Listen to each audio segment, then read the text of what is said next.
Hey everybody, we're going to jump way ahead in the textbook right now from chapter 8 to chapter 15.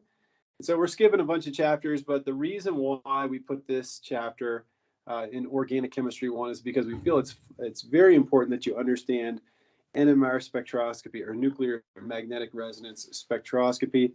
Why? Because it is the most powerful spectroscopic technique.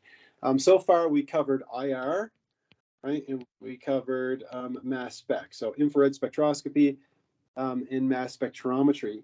And you remember that infrared spectroscopy, what spectroscopy is, it's the interaction between electromagnetic radiation and matter. And in infrared spectroscopy, we figured out functional groups in organic molecules. And in mass spectrometry, we figured out molecular formulas and the presence of nitrogen, chlorine, fluorine, things like that. But what makes NMR so powerful is that it enables you to determine the connectivity of compounds. Let me just give you one example. Let's say you had a compound that had a formula of 4 carbons, 10 hydrogens, and 1 oxygen. Now there's several isomers that we could have with this formula, but let's just say we had some alcohols. Okay, let's say we had this compound here. This is called 1-butanol. This compound here, if I just scribble this down, this is called 2-butanol. And if I put this compound, looks like this is called terbutanol. Okay, so 3 different compounds. And you can imagine that the mass spectrum of all 3 of these is going to look very similar. Okay, there's probably going to be some differences, but their parent ions would all be the same. And if you run the IR on these 3, the only way you could differentiate between them would be with the fingerprint region, right? Because the diagnostic region is going to have that big absorbance around 3,200 to 3,600 reciprocal centimeters. What I want you to understand, though, is this. So hear ye. If you ran an NMR, so if you ran what we call a proton NMR or nuclear magnetic resonance spectrum on all 3 of these, you could tell these 3 apart within 5 seconds. Okay, and 1, 2, 3, 4, 5. You could look at all 3 pages and immediately you could tell the difference between these and you could identify them very quickly. And so NMR was great for the human race because it enabled us to do research at a much faster pace. And like I was telling my students before I started recording this video, it's the one spectroscopic technique that we would not be able to live without these days. All right, so let's do a little introduction here. So it says nuclear magnetic resonance, or NMR spectroscopy, is the most powerful. It says maybe, I'd say it is, the most powerful method for gaining structural information about organic compounds, because it actually tells you about the connectivity of atoms, right? It'll tell you if you have a carbon that has, maybe 3 hydrogens, a methyl group attached to a carbon with 2 hydrogens, right? And let's say that's attached to a halogen, let's put X, but it would tell you specifically that one of the carbons has 3 hydrogens, one of the carbons has 2 hydrogens. And then it can also give you some information about, what is the effect of X on those hydrogens, right? Let's say it's a fluorine, right? That's going to have a strong electron withdrawing effect, and that's going to be manifest in our NMR as well. So nuclear magnetic resonance involves an interaction between electromagnetic radiation or light and the nucleus of an atom. Now keep in mind this is light, but it's light we can't see because the band of electromagnetic radiation that we use in NMR is going to be radio frequency. So I'll just put here radio frequency, and sometimes we call that RF, anyhow, radio frequency, but maybe I'll just delete that so you don't get it confused with retention factor in the lab or something. But anyhow, radio frequency, and of course the interaction between that frequency of electromagnetic radiation and the nucleus of an atom. Now, if you're wondering, well, what nuclei are we going to focus on, because there's lots of atoms in the periodic table? Sure there are, but this is organic chemistry, so we're going to focus exclusively on carbon nuclei and hydrogen nuclei. And if you're probably thinking, well, Mr. Dion, every compound in organic chemistry has carbons and hydrogens in it, right? That's the whole crux of this course. So yeah, obviously that's why we focus on these 2 nuclei. And again, I can't hammer this in enough, but it's about connectivity, isn't it? The structure, or the way the molecule is connected together, is going to affect how that radio frequency of electromagnetic radiation is going to interact with the nucleus of the molecule. And I've given you a little bit of a clue as to how it does that already, but let's get into some more details here. So check this out. It turns out that not every single nuclei, not every atom's nucleus in the periodic table is going to be of interest in NMR. And there's a reason for that. It says protons and neutrons in a nucleus behave as if they're spinning. Now, they're not spinning like a top, but you can imagine they're spinning around and around. And I have a little picture that shows a nucleus spinning that we'll look at in just a second here. But when an atom has an odd number of protons and or an odd number of neutrons, it has what we call net nuclear spin. And a nucleus has to have net nuclear spin in order for us to be able to, for it to be useful in nuclear magnetic resonance spectroscopy. So let's review that again. Okay, it has to have an odd number, oops, where's my red pen? It has to have an odd number of protons and or an odd number of neutrons. Try to underline that in the nucleus. So let's think about this, okay? If we think about hydrogen 1, well, that's got 1 proton in the nucleus. That's an odd number, right? So we can use this. If you think of carbon 12, right? Carbon 12, which is the most abundant isotope of carbon. Well, carbon 12 has 6 protons and 6 neutrons in the nucleus. Those are both even numbers. So carbon 12 is not going to work in NMR. We never look at carbon 12 nuclei. So we can just cross carbon 12. But the good news is if you remember the abundance of the isotopes of carbon, carbon 12 is about 98.9% abundant. And it turns out that carbon 13, which does have 6 protons in the nucleus, but it's got 7 neutrons. So here we'll put 1 proton, and here we'll put 7 neutrons, right? So this nucleus, the carbon 13 nucleus, will have net nuclear spin. So we will be able to look at those nuclei. That's about 1% abundant in the molecule. All right, and then carbon 14, which is used for carbon dating, that only shows up in like 0.0000001% or something like that. Anyhow, so going back to these nuclei, you can also look at nitrogen 15, phosphorus 19, phosphorus 31, and these are all important to chemists for sure, but we're just learning the subject, and so what we're going to focus on is going to be proton and carbon 13, okay? And so when we're looking at a proton spectrum, we'll say proton, and we'll put that is isotope, so it's protium, or no neutrons in the nucleus. So proton NMR is the way we'll abbreviate it. And then if we're looking at carbon 13, we'll put carbon 13 NMR. So these are the 2 things that we're going to be most concerned with. So what happens if we have something that's spinning around our nucleus, and if it's got a charge, right? Because we know the nucleus has a positive charge. When you have a spinning charge, it creates a little magnetic field, and we call that magnetic field a magnetic moment. Okay, so let's review. If you have a proton or a carbon 13 nucleus, we pretend or we imagine that it's spinning around. It's not exactly spinning like a top, but it's a useful analogy, and it's the analogy we use in this book. And since it's got a charge, when you have that spinning charge, it creates a little magnetic field, and we call that a magnetic moment. Okay, magnetic moment, and we abbreviate that with a symbol, which is mu, and I'll get into that in just a second. So here you go. This is supposed to be a nucleus. Okay, so this is a nucleus, or just imagine. I'll put here nucleus. We'll put it in quotation since it's not a real nucleus, but we'll imagine this is what we'll imagine that's what a nucleus looks like. So what happens is it says the magnetic moment exists perpendicular to the axis of spin. So this is not meant to be anything mind-boggling. If the axis of spin is like this, it's rotating around this, right? Rotating around that axis, it creates this little magnetic field, which you see manifest with the blue lines. Now, I'm going to erase that yellow highlighter quickly here, because there's something I want to show you, is that you have the direction of rotation. Okay, that's fine. And then you have the field lines, right? And they kind of look like the field lines of, a bar magnet. And I'm sure that everybody who's hearing the sound of my voice in grade school or something might have played with a bar magnet and iron filings, and you can see what the magnetic field lines look like when you do that. So let's move on. Now, what happens is you have a sample of some kind of organic compound, okay, and it's in solution. And what happens is you have all the nuclei of all these atoms all spinning, right? But they're not spinning in any kind of organized fashion. They're just spinning in a completely random order. So we call that a normally disordered magnetic moment, right? We have all these samples in solution, and they're not spinning they're not affecting each other in any way. So What happens though, and this is where we get into the more interesting part of the course or the chapter, is check this out. It says everything is just kind of randomized when you have the compound in solution. All those magnetic moments are randomized, but then if we expose it to an external magnetic field, so we use B0, okay, to represent an externally applied magnetic field.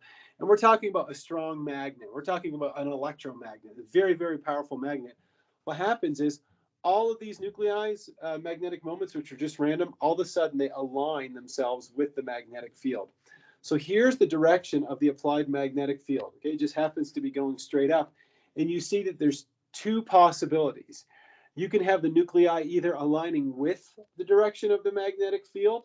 Okay, so you can see that this nuclei, for example, is aligned with the same direction, right? They're both pointing up. So we call that an alpha spin state. And then you can see that some of them are aligned in the direction exactly opposite of the magnetic field, and we call that the beta spin state.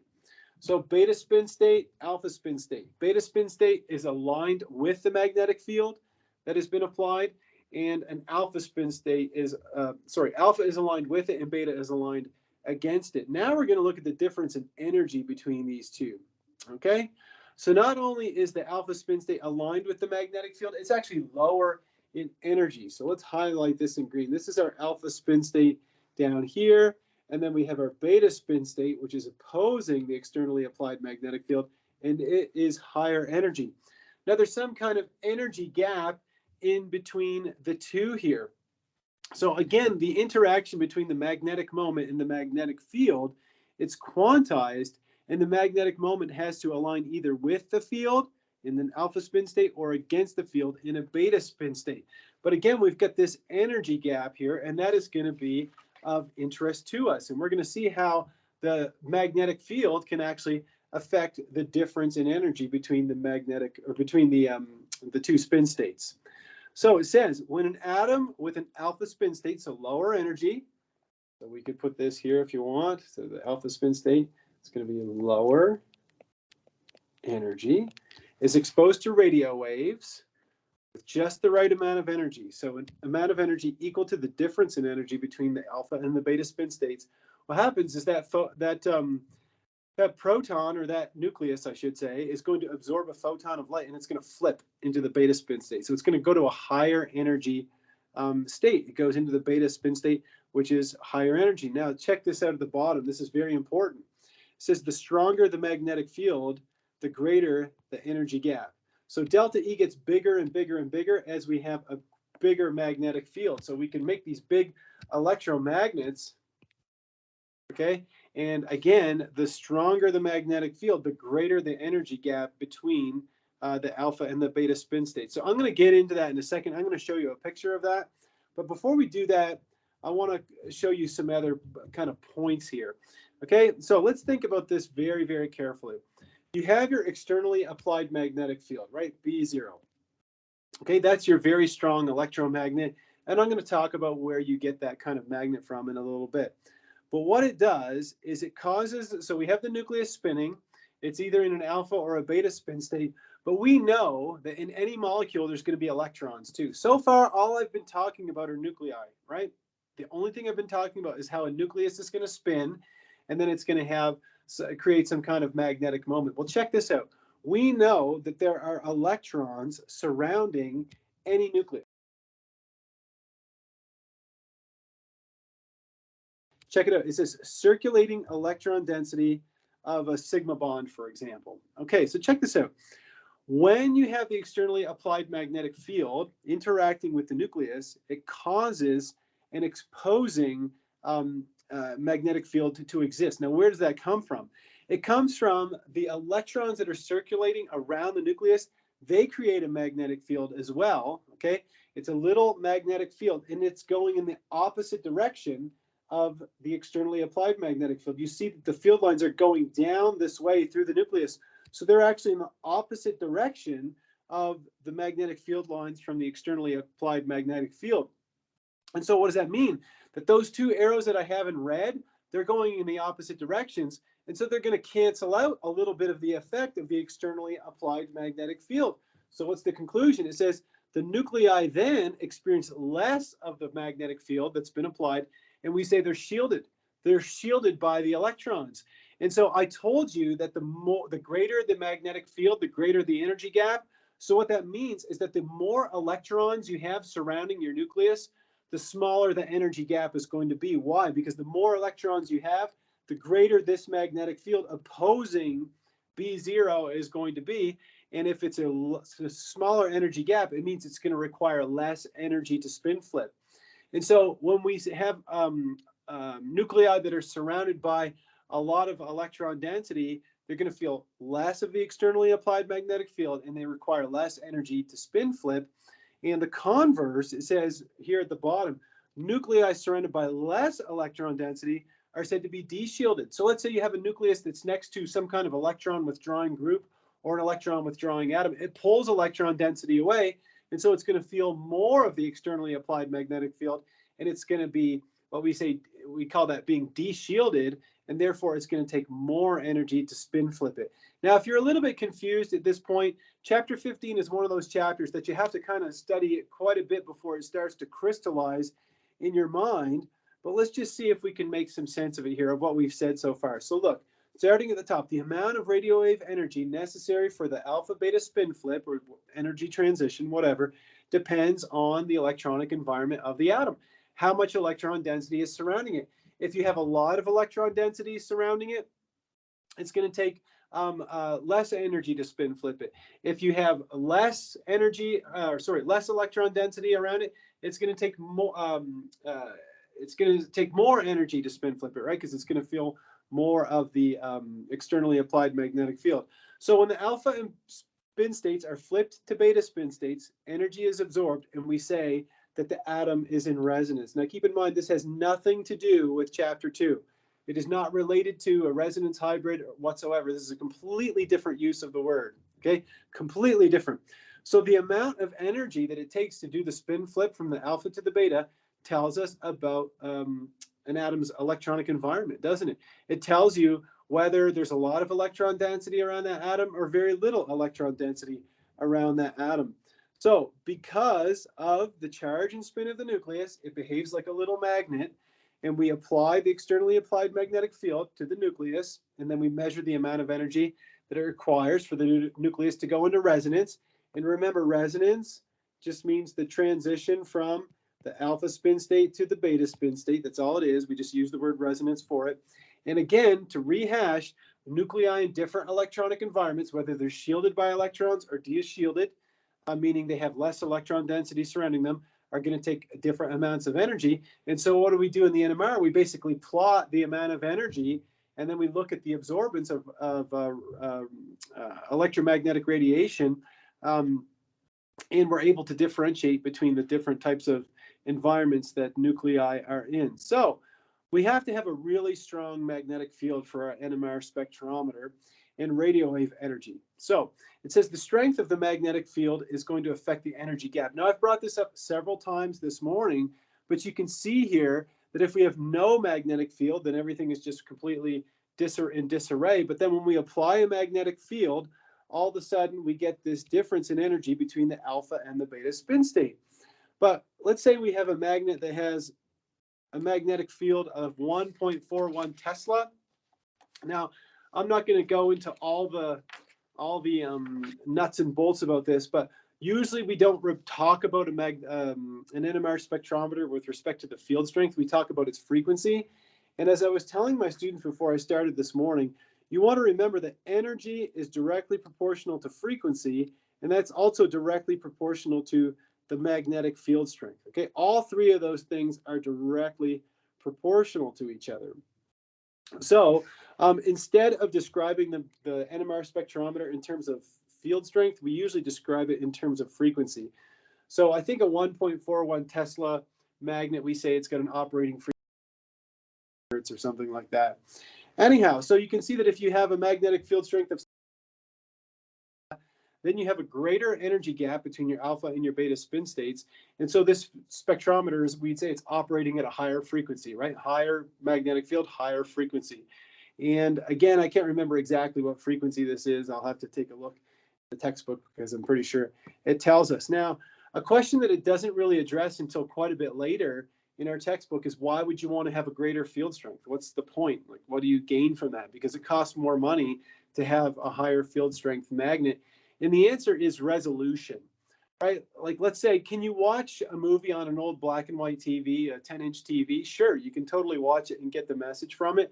But if you watch it on, a 60-inch, HD TV or something, is it going to look better? Yes, you still get the same message, but you get a clearer picture of it. And so that's kind of not exactly the reason, but it gives you some bit of an explanation as to why we use a magnet with a higher field strength. Okay, what's the whole rationale behind that? So how do we get these magnetic fields that are really, really strong? Well, you can imagine that those aren't bar magnets, right? These are electromagnets, okay? An electromagnet. So what they do is they pass a lot of current through some superconducting material at a really low temperature. And that gives you the really strong magnetic field. It's so strong that if you walk up to an NMR spectrometer with your credit card, it's going to erase it. A person with a pacemaker can't go near an NMR spectrometer. It's very dangerous to do that. So the greater the current that you have, the stronger the magnetic field. And the types of spectrometers that we use today, we call them pulsed Fourier transform spectrometers.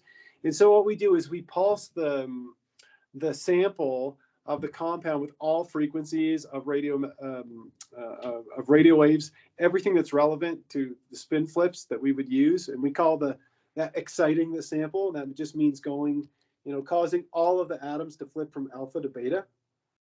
And so if every atom is excited, if they're all flipped from alpha to beta, what happens is then some of them will relax back down to alpha, and then they emit energy, and then we record that as something called a free induction decay.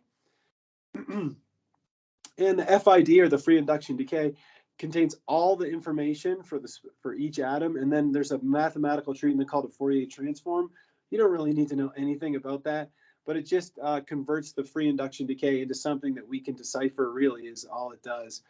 And so in order to acquire an NMR spectrum, we usually take multiple free induction decays. So we scan the sample, or we pulse it a bunch of times, and then we average all those results together, and then we get our NMR. Now, before you run an NMR, a nuclear magnetic resonance spectrum, the sample has to be prepared in a solvent, and we use a deuterated solvent, okay, a deuterated solvent. And the reason we use a deuterated solvent is so that we can actually see the sample. Right, you couldn't put the sample in water because water has protons in it, and what's going to be more present, the solvent or the sample? There's going to be way more solvent. And so if you ran a nuclear magnetic resonance spectrum in a solvent like water, all you would see is water. You wouldn't get anything. You wouldn't get any information. And so if we use a deuterated solvent, and if you're like, what does deuterated means? It means using something with deuterium in it. Right? And we know that deuterium has one proton and one neutron in the nucleus. And if you're sitting there thinking, well, that's an odd number of protons and an odd number of neutrons, that's got nuclear spin too. It does, okay? So, right, this is just this isotope of hydrogen, deuterium. It does, but the thing is it absorbs at a different radio frequency, and so we don't see it in the NMR spectrum. So then we put the sample in a tube in a deuterated solvent. We spin it around, and that just gets rid of any imperfections. And then we acquire our free induction decay. We do the Fourier transform, and then we can see our spectrum. So this is what an NMR spectrum looks like. I don't know why this one is all grayed out like that, but anyhow. So you put the sample inside the magnet right here. There's like a little hole, and you have your NMR tube, and then you have the sample in it. You only put a little bit of sample. It's about maybe 1.5 inches or 2 inches high of solvent in there, with your sample dissolved in it. And this is a really good solvent to do an NMR spectrum. This is a deuterated chloroform. This is CdCl3. And again, the reason why this is good is because it's got deuterium, which does have nuclear spin, but it absorbs at a different radio frequency, and so we don't see it in our proton NMR. We also have a radio frequency generator that we use to generate the radio waves to excite the sample. And of course, there's a computer here, and this is actually, it's hard to see this, but this is actually an FID. Here, this is a free induction decay, which doesn't make any sense to us, but we do the Fourier transform to it, and then we get an NMR spectrum that we can actually decipher. So this is what an NMR spectrum looks like. It looks like this right here, and there's a bunch of information that we can get from the NMR spectrum. First of all, it's the number of signals. Tell us how many unique protons are in the molecule. Now, we have 3 signals in this NMR spectrum here. We have one right here. So there's some kind of signal here. Let me see. We have some kind of signal here. We have another signal right here. And then we have a third signal right there. The next thing that we can tell is the chemical shift of each signal. And that gives us a little bit of information as to what the electronic environment is for that proton. So we have something here. And you can see that our chemical shift scale is measured in parts per million, or ppm. This first signal looks like it's about 1.25. Maybe this is like 1.25 ppm. The next one, that looks like it's about 2.64, 2.64 ppm, something like that. And then you have this signal, and I'm just going from the middle. We have this one here, which looks like it's about 7.20 ppm, something like that. But again, we call that chemical shift, and that gives us a little bit of information as to what the electronic environment is for that proton. Then we have something called the multiplicity, okay? Or sorry, the integration. Now, integration is not shown on this NMR spectrum, but what it will do is it'll kind of tell you how many protons are represented by each signal. So for this one, it might say this represents 3 protons, this represents 2 protons, and this represents 5 protons, for example. And then the last thing is the multiplicity, which tells us how many hydrogens are adjacent. So multiplicity is this. If you look at this signal over here, you see how there's actually 1, 2, 3 peaks here. Give me a thumbs up if you see those 3 peaks. Everybody with me on that? You got 3 peaks? Okay, so we call that a triplet. So this is called a triplet. And when you have a triplet, what that does is it tells you that it's next door to 2 protons. So there's 3 protons in the signal, but they're neighboring 2 protons. This one here, if you look very carefully, there's 1, 2, 3, 4 peaks. We call that a quartet. So that old quartet of mine, right? Anyhow, so this is a quartet, and a quartet tells you that this is neighboring to 3 protons, and I'll get into that later on. And the last one here, it's really difficult to see how many signals are in here, how many peaks. And so we actually call this a multiplet, when you can't really tell exactly because it's kind of fuzzy here. So a multiplet, and you can get some, not much information from that, but there you go. So those are the characteristics of the NMR spectrum, and that's the information that we can glean from the NMR. So to review, the number of signals tells us how many unique types of protons are in the compound. The next thing is the chemical shift, or the ppm, and that tells us how many unique, that tells us about the electronic environment of the proton. The integration, which isn't shown on this spectrum, but I will cover it with you, it tells you how many protons are represented by each signal. And then lastly, the multiplicity tells you how many protons are next door or adjacent, okay? So if you have a triplet, that means there's 2 protons next door. If you have a quartet, that means there's 3 protons next door. Multiplet, you can't really tell. And so you have to use other ways of figuring that out, how many protons are neighboring. But we're going to take a short break before we get into looking at, the number of signals that we would see in an organic compound, because we have to be able to look at a compound and say, well, this compound will give me 2 signals, this compound will give me 1, this compound will give me 6 signals, et cetera, et cetera. So we'll take a short break, and then we'll come back and we'll tackle this.